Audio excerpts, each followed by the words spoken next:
Have you asked yourself, I used to get asked out all the time. What's changed? Or it's been years since I've been on a date. What gives? Or why does it seem so easy for some women to get a date and so hard for me? It's not always possible for someone like me to give an answer that applies to everyone, because I really believe these types of questions do come down to specifics, what's going on in each individual person's life. And not only that, it's also very true that sometimes there's nothing going on that you're doing that is why you're not getting dates. Sometimes it's just not God's will, and you'll get that date you're hoping for once God introduces you to the right man. However, at other times, it can be helpful to explore some possibilities of common reasons for why a woman might not be getting asked out by a guy. So we're going to cover 4 of those possibilities in this video. Number 1, men may not be asking you out if you're hiding yourself. Some women may not mean to be hiding themselves,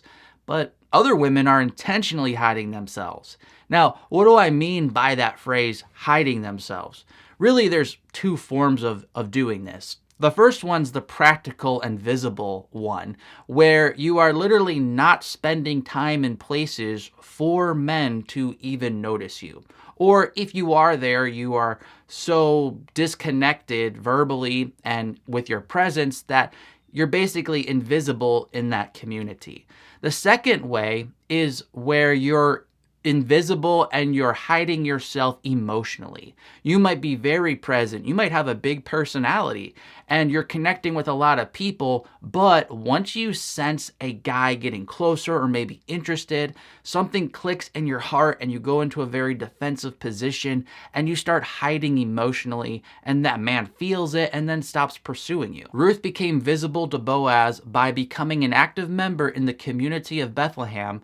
And not only that, she was emotionally available to connect with Boaz on a deeper level. Number 2, men may not be asking you out if you're taking on the wrong role in their life. As humans, we all have different roles that we operate in at different times. So for women, the obvious ones are daughter, sister, mother, wife. Those are roles that don't apply to all of her relationships, and she goes in and out of those different roles. Other roles include things like friend or niece, aunt, your coworker, maybe you're a service worker, you're a waitress, you're a banker, you're a nurse. Now, the other part of this equation is that we all tend to categorize each other in our life. So, when you see someone, you're like, oh yeah, that's my banker. Oh yeah, that was my nurse. Oh yeah, that's my friend's sister. And you kind of put people in this box. Another good example that I relate to anyway is when you were a kid and you would see one of your teachers from school out at the grocery store or somewhere where not at school. It was a really weird experience as a kid because you're like, wait a minute, you're a real human that has a life outside of school. You're not just always the teacher. And so as a kid, you just categorize that person. That's my teacher. They're not a normal person. And I say all of that because if you're inadvertently taking on the wrong role in a man's life, maybe you're being a little bit too motherly, or maybe you're offering a little bit too much advice and you're slipping into that counselor role. Or maybe you know a man at work and all you guys do is interact at work.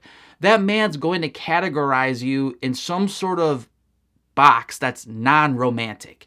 So if you want to avoid getting into that box if you're interested in that man, or if you already are slipped into that, or maybe you know him from work and it was unavoidable, you'll have to get out of that. You have to interact with that man outside of work if you want to have a non-work relationship. When Boaz first started interacting with Ruth, it appears he saw her more as a sister in need.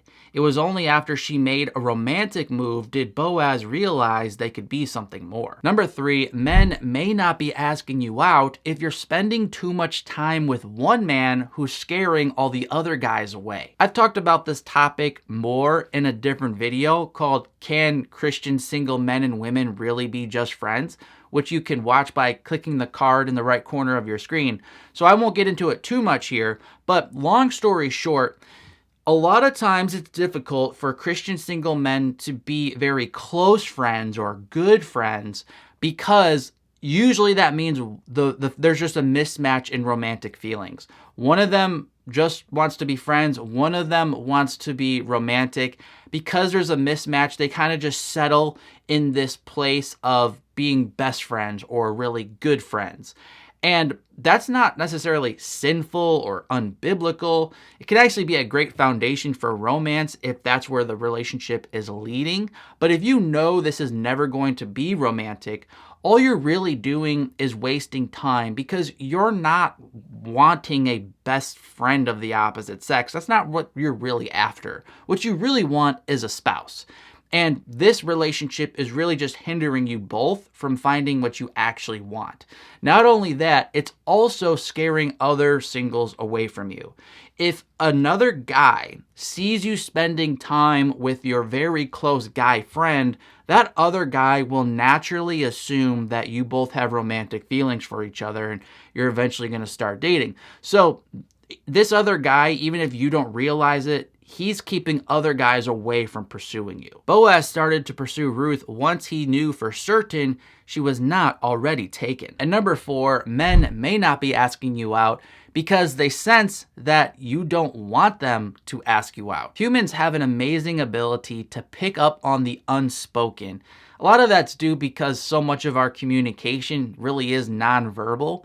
But the point here is that if you have a feeling in your heart that is competing with your desire for a relationship. I mean, if you're watching this video, I'm assuming you want a guy to ask you out, but maybe you also have another desire that's fearful or likes being single or just doesn't want to deal with all the drama or wants it to be so clear before you open up at all that it's basically just impossible for a guy to pursue you enough and to make you feel confident enough to say yes to him. So if you have those types of competing desires that are also saying, I don't want you to pursue me, or you're not good enough for me, or I'm not good enough for you, whatever it is, the variables are endless. A guy will pick up on that. So you have a much better chance of being pursued when you deal with those heart issues. You might think that you're fooling people or that they can't sense it, but subconsciously, somehow, in your actions, in your words, those are going to negatively affect other men pursuing you. Of course, in the end, it all comes down to God. God can overcome the imperfections. I'm not saying you have to do everything right for a man to pursue you, but Scripture tells us to not rely on our own wisdom, to depend on God, and when we do that, then He'll make our path straight. A thumbs up goes a long way, and I really appreciate it. Supports this ministry a lot. I'm Mark from ApplyGodsWord.com, and until next time, God bless.